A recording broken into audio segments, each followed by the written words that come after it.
Hi, I'm Daphne Richards. Our question this week is from viewer Robin Carter, who recently noticed some damage on several branches of the big-tooth maple in her backyard.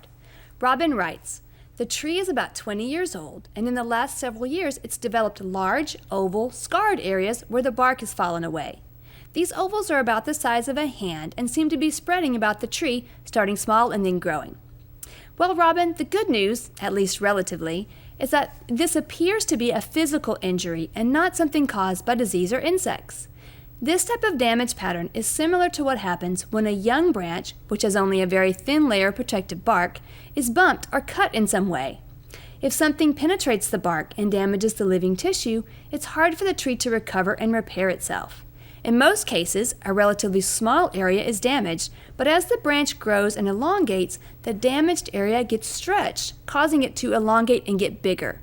In your case, Robin, the initial damage may have been caused by squirrels or some other small animal.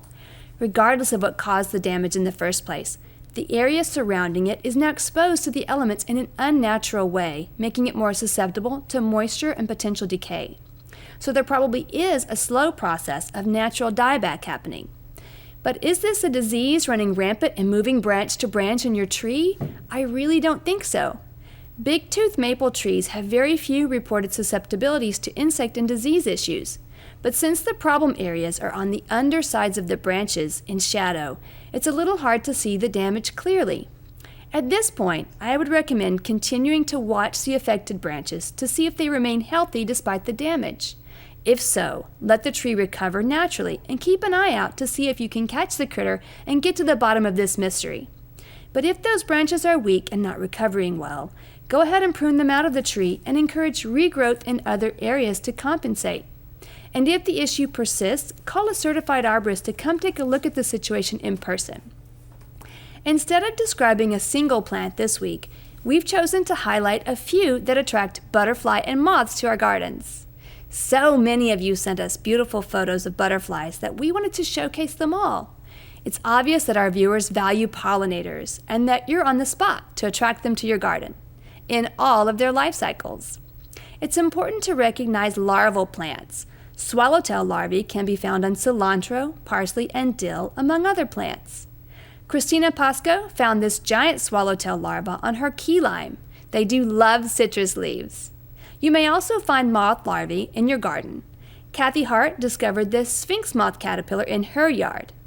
With warm weather so early this year, Vance caught this Gulf fritillary soon after it emerged from the chrysalis where it had overwintered. We want to provide nectar plants too, and there are lots of those, including zinnias, which are easily planted from seed in mid to late spring. Rusty Brindle sent us these photos of eastern tiger swallowtail on his zinnias last summer. And Marie Pavlovsky sent us video of a red admirable on purple trailing lantana. Milkweed is a definite favorite. Rob Seiler's 9-year-old Bennett got this great picture of a monarch on milkweed last fall. And Robin Squires sent this great video of 2 monarchs on milkweed on their larval host. When things aren't in bloom or to give a boost, Comal County Master Gardener Charlotte Trussell provides a little supplemental diet. Red Admirals are really going for it in her garden. Here's her recipe for butterfly mash. 2 black bananas peeled and smashed, 1 tablespoon of molasses, 1 of brown sugar, and about 1/3 cup of dark beer. Mash those ingredients together, allow them to sit uncovered overnight, then spoon a small amount into a plastic lid. We'd love to hear from you. Visit us at carolu.org/CTG.